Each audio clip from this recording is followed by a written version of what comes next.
Se fosse no tempo da antiga aliança, como era o tempo que o Senhor Jesus vivia, não é difícil de interpretar. Antes da pessoa ir lá entregar o seu altar no santuário, conforme a lei de Moisés, ela deveria fazer uma reflexão nas como está a sua vida com o seu irmão. E se a pessoa tiver problemas com o seu irmão, então ela precisa se consertar primeiro, para depois a sua oferta lá ser realmente aceita por Deus. No nosso tempo, a gente sabe que nós somos o templo do Senhor, nosso coração, mente, ele é o altar. E antes de você orar ao Senhor, engrandecer o nome dele, agradecer por tudo, antes disso, se vier na sua cabeça que você tem problema com seu irmão e você não tentou resolver isso com ele, porque às vezes você quer paz e a pessoa não quer paz com você, aí tudo bem. O apóstolo Paulo fala, se possível, tende paz com todos. Às vezes você quer paz e a pessoa não quer paz. Então aí é diferente. Mas se você não tentou e você anda falando dele por aí, dela, anda plantando sementes de amargura ou deixando isso brotar no seu coração, ou você mesmo brotando essa semente de amargura entre as pessoas, a sua oferta, a sua oração não vai ser aceita. É isso que o Senhor está falando. E essa pessoa que tem algo contra você, ela também, isso é palavra para os dois. Essa pessoa também deveria vir falar com você, mas às vezes pode acontecer que você que ofendeu ela, que você que está ao errado no julgamento. Se essa pessoa for muito espiritual, mesmo sendo ofendida, ela vai sofrer o dano. Ela vai se humilhar e vir tentar falar com você e o galardão dela vai ser grande. Agora, se ela não vier e você for o errado no caso, ela vai te lembrar, ela vai lembrar dessas ocasiões para Deus. E às vezes não é só uma pessoa. Já percebeu que às vezes a gente está em briga com muitas pessoas? E são pecados lá do passado que a gente não resolveu? Problemas que a gente não resolve? É isso que o Senhor está falando. Resolve, tenta resolver e a sua oração vai ser bem aceita por Senhor. Agora, se você ofende o seu irmão, se você chama ele de tolo, olha só como isso traz uma reflexão na gente. Isso vai se virar contra você. O que acontece? Quem que é o juiz, o oficial de justiça e a prisão? Quem são essas peças nessa parábola? O juiz é Cristo. Ele mesmo é o juiz. É o pai, o juiz, mas passou todo o julgamento para o filho. Quem que são os oficiais de justiça? Os anjos. Eles que vão exercer justiça. Aí em primeira camada, né? Nós vamos virar oficiais de justiça também. Entendeu? Nós vamos virar. Mas em primeira camada são os anjos. Primeira camada de revelação, eu quis dizer. E aonde está a prisão? Aí que é difícil de entender, não é? Aonde se aplica isso? Se aplica aqui na nossa vida? Se aplica no milênio? Como que pessoas vão ser lançadas na prisão? Que prisão é essa? E como que essa pessoa vai pagar ali para depois poder sair? Porque não faz sentido essa parábola se a pessoa pagar o que deve e ir para o lago de fogo. Que sentido tem isso? Nem poderia ser proferida uma parábola dessa. Em verdade vos digo, disse o Senhor, que não sairás dali enquanto não pagares o último ceitil. Pagou a dívida? Liberado. Não é assim até na lei dos homens? Com a lei de Deus também é assim. Presta atenção, irmãos. Lembra daquelas palavras? Tribunal, lago de fogo. O lago de fogo, para você entender isso que o Senhor Jesus está falando, você precisa conhecer outras porções da palavra. O Senhor Jesus, ele visualizou tudo e resumiu para que a gente meditasse nas palavras dele. E para provar o coração dos seus santos. Para provar quem é que vai criar doutrina estranha. Entendeu? Quem é que vai procurar entender. Quem é que não vai dar a mínima. Eu ligo para esse texto. Então a gente tem que ter uma interpretação alternativa que diverge daquela interpretação do Oshmani, ou seja, lá de quem for. Ele fundamentou isso e as pessoas acabaram conhecendo através do livro dele. Ok? Vamos lá. Quando o Senhor Jesus vier, o que acontece na terra? Eu não vou poder ler os textos aqui agora porque o vídeo ia ficar muito grande. É só uma sugestão de interpretação que eu vou dar para vocês. Quando o Senhor Jesus vier, nem todos vão ser aprisionados e lançados no lago de fogo. A besta e o falso profeta serão aprisionados e lançados no lago de fogo.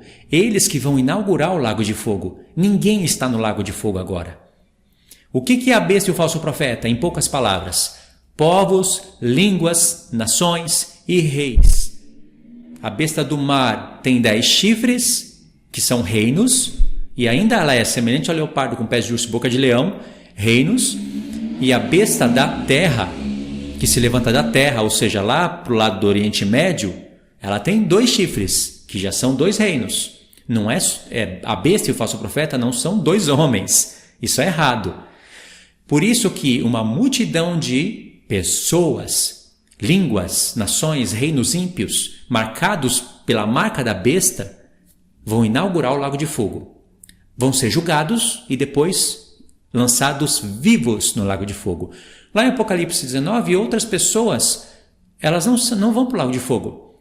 Elas são mortas pela espada que sai da boca daquele que está montado no cavalo, que seria pisar no lagar da ira de Deus. Essas pessoas que foram mortas, elas vão ficar num lugar de tormento, depois de 1000 anos vão ressurgir, e ali a gente já sabe que no livro da vida não vai estar escrito o nome delas.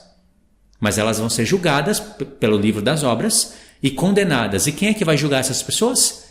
A igreja, aqueles a quem o Senhor determinar que deve julgar esses casos. Porque a igreja há de julgar o mundo e também os anjos caídos. Assunto que o apóstolo Paulo falou e que ele aprendeu por vários pontos da palavra, principalmente pelo livro de Enoque. Entendeu? Olha o que está acontecendo logo na entrada do milênio. Muitos ímpios são aprisionados e lançados vivos no lago de fogo, julgados antes. Esses não ressuscitam mais. Outros ímpios que têm a marca da besta, mas vão ser mortos, pisados no lagar da ira de Deus. Sangue mesmo, não é nada espiritual, é guerra de sangue. O Senhor vai massacrar essas pessoas. E ainda vai ter um povo santo glorificado que vão entrar pelos muros, entrar pelas casas, entrar pelas janelas, assaltar as casas como um ladrão. O dia do Senhor vem como ladrão. E para pegar essas pessoas que estão escondidas nas casas, nas rochas, nas montanhas e trazer elas até o Senhor. Lembra que o Senhor Jesus falou que um certo rei, ele saiu para longe e deixou ali os seus deveres com seus servos, depois cada um deu, né, o seu talento, o seu trabalho, depois ele voltou para acertar contas, para pedir o trabalho de volta. E ali ele acertou contas, recompensou a cada um conforme as suas obras, e na sua volta ele ficou sabendo, assim na parábola, claro que o Senhor Jesus já sabe pelos profetas, mas ele ficou sabendo que tem um povo que não quis que ele reinasse sobre esse povo. Aí ele fala: trazei-os aqui e executai na minha presença. A gente pensa que isso é uma coisa inventada pelo Senhor Jesus no Novo Testamento, assim. Pensei numa parábola, eu vou falar assim. Isso está nos profetas, irmãos. Aonde que está isso? Em Joel 2. O que você acha que aquele povo glorificado está fazendo? Entrando pelas portas, pelas janelas. Ou seja, ainda tem casas de pé. Aquele terremoto do Apocalipse ainda não chegou. Aquele último da 7ª taça. Tem pessoas que já estão sendo capturadas para serem levadas até a presença do rei para serem mortas. É o que o Senhor Jesus está falando. Ele está solucionando o caso dos 1260, 1290 e 1335. Entendeu o que está acontecendo? E o que mais acontece? Tem muitas nações que não colocaram a marca da besta, mas não tiveram vidas de sacerdote na terra. Essas nações vão restar. A igreja vai apresentar elas para Deus. Elas serão povos de Deus. Entrarão no milênio, mas serão servos. Servirão o povo santo, mas serão chamados de povo de Deus. Aonde que tem isso na Bíblia? Irmãos, isso tem mais de 10 textos. Isso tem em Zacarias 14, Ezequiel 36, vai anotando aí, Zacarias 14, Ezequiel 36, tem vários outros pontos do profeta Isaías, Jeremias 3 e tem outros pontos. Olha, tem mais profetas aqui aonde nos revela que vão restar nações. Nem todos vão pôr a marca da besta. O que a igreja está fazendo no deserto para ser protegida durante 1260 dias? Ela não está lá somente para ser protegida. Muitas nações estarão lá com elas. Para assim restar nações. Não é? Tem que restar um povo para a igreja reinar sobre esse povo. Se todos colocam a marca da besta e Deus mata a todos e resta só a igreja vai reinar sobre quem? E o que a gente faz com todos os textos onde mostra que nações restaram, o maior servirá ao menor, isso só se cumpre no milênio. Ou seja, olha só o tanto de coisa que está acontecendo.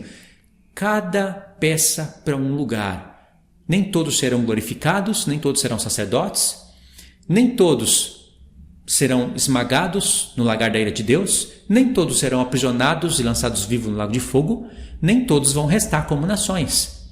Entendeu? Isso é um reino, irmãos. E tudo isso está resumido em Mateus 5. Não é? Porque se o Senhor Jesus fala que tem pessoas que vão passar pelo tribunal, ele está falando da sua vinda. E tem pessoas que vão passar pelo tribunal e vão ser consideradas de serem lançadas no lago de fogo.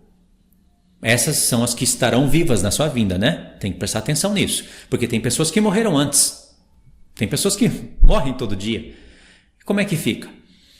Como se resolve esse caso? O que eu estou falando para vocês de Mateus 5, eu sei que é difícil, mas presta atenção. As peças estão ali. Trono, lago de fogo, vinda, está tudo ali. O que acontece? Irmãos, o segredo está em você em conhecer o que é o reino sacerdotal. O que é o reino de Cristo.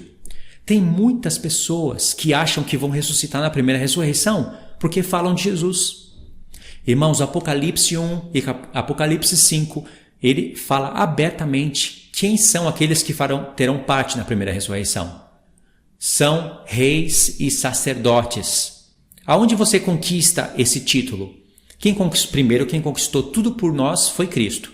Porque ele comprou com seu sangue homens de povos, línguas, nações, e para o nosso Deus os constituiu reino e sacerdote. E reinarão sobre o céu? Não, sobre a terra. Vai reinar sobre a terra sobre quem?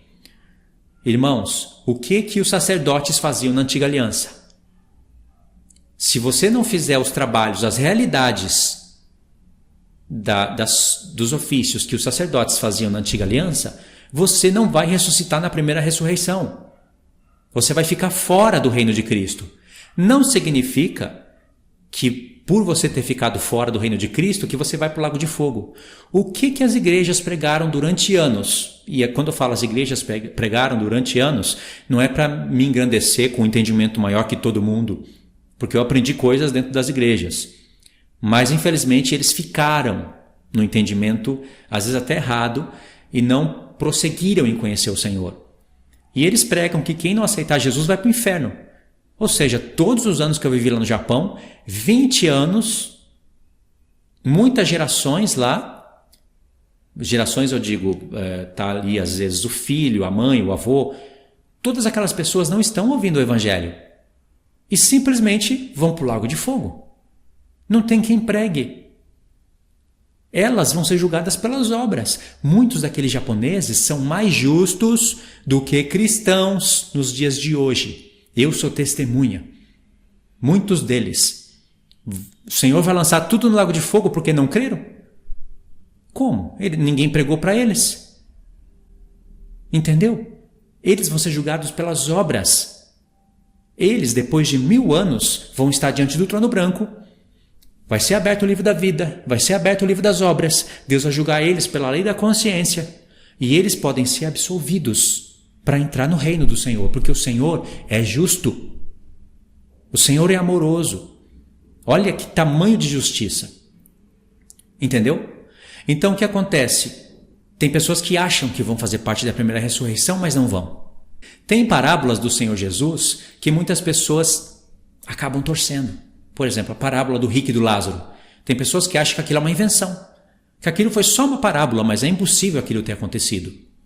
E aquela visão lá do quinto selo, pessoas que morreram e estavam ali debaixo do altar, clamando ao Senhor, até quando o Senhor não nos vingará daqueles que nos mataram? Consciência. Pergunta para tais pessoas e elas falam, mas isso é só uma visão. Irmãos, o mestre das parábolas vai construir uma parábola já com peças contraditórias, com heresias. Como que uma parábola onde, se ela fosse realidade, seria heresia, como que ela vai ter força para repreender? Como que, sabe, eu mesmo ia falar, peraí, que parábola é essa? Primeiro já começou errado, a pessoa que morre não tem noção de nada. Já começou errado por aí. E essa visão do quinto selo vai me exortar como? Se aquilo ali é impossível de acontecer. Aí a pessoa vai, pega os textos de Provérbios, a pessoa morre e não tem ciência de nada, para chegar nessa resolução. Irmãos, isso é falta de conhecimento?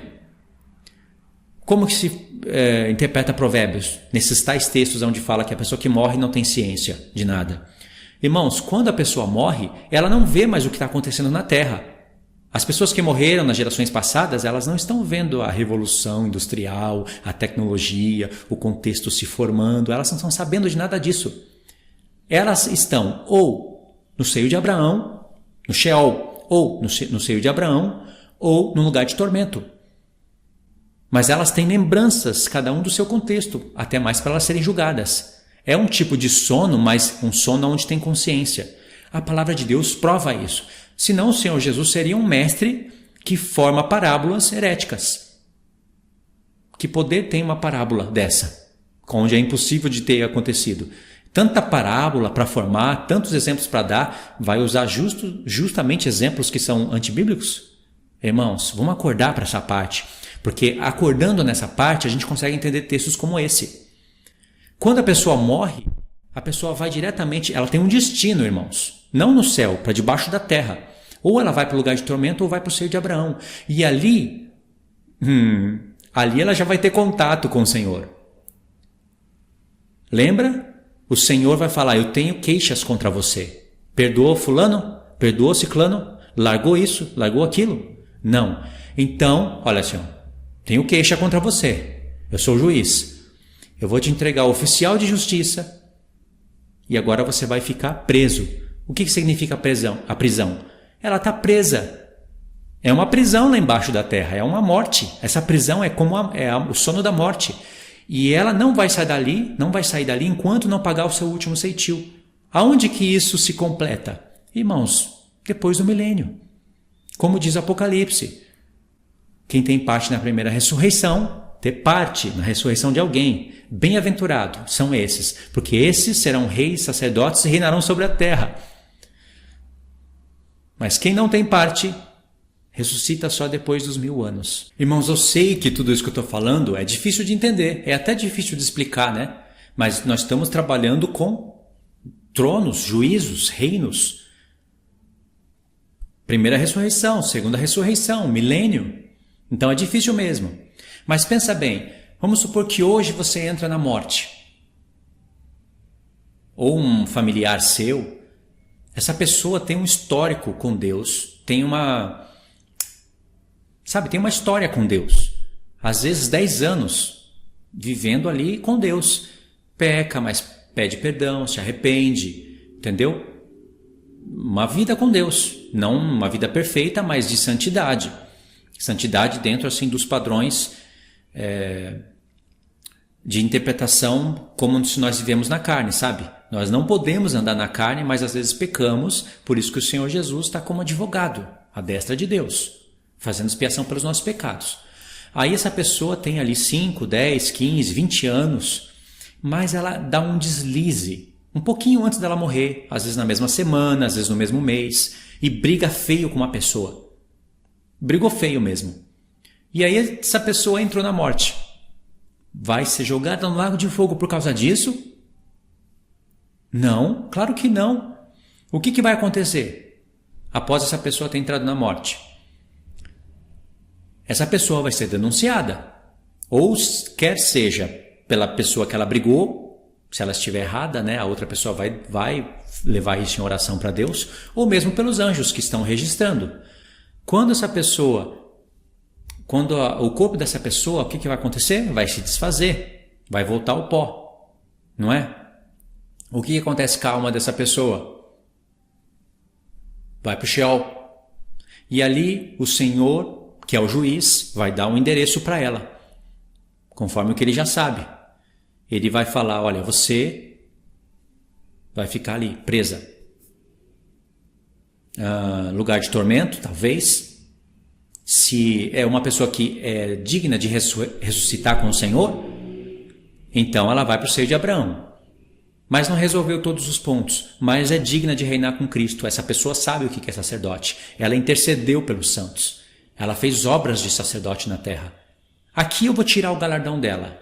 Aqui ela errou. Aqui ela ensinou errado. Mas ela é digna de reinar comigo. Para cá. Ou essa pessoa não é digna de reinar comigo. Ela nem sabe o que é reino de sacerdote. Ela não orou por ninguém. Ela não intercede. Mas ela também não merece o lago de fogo. E por causa desses conflitos aqui com essas pessoas, essa pessoa vai ser aprisionada e vai ficar lá até pagar tudo que deve. Ou seja, está aprisionada debaixo da terra, podemos falar lugar de tormento, dependendo do que ela fez, né? Dependendo da dívida que ela tem, ela vai pagar. E o que acontece? Quando que ela vai sair de lá? Todos, na verdade essa parábola é para todos. Ninguém vai ficar saindo em tempos diferentes. Porque após a vinda do Senhor Jesus, as coisas vão se resolver e um espaço de 1000 anos vai se abrir. Essa pessoa vai poder sair de lá 1000 anos depois. Já recebeu uma sentença, ficou fora do reino de Cristo. E aí, pelo livro da vida e pelo livro das obras, vai ser decidido para onde que ela vai. Ou entrar no reino do Senhor, não com o corpo glorificado, tendo o título de rei sacerdote, de esposa do Cordeiro, ó a sentença. Ou ela vai para o lago de fogo. Vai depender. Entendeu? Por isso que tem que ter juiz, tem que ter governos para julgar essas coisas. Por isso que abrem-se livros. Quem foi que escreveu esses livros que foram abertos? Porque quem vai tomar posse desses livros, primeiramente são os apóstolos. Depois, os santos, para julgar tudo. Mas quem foi que escreveu esses livros? Os anjos, irmãos.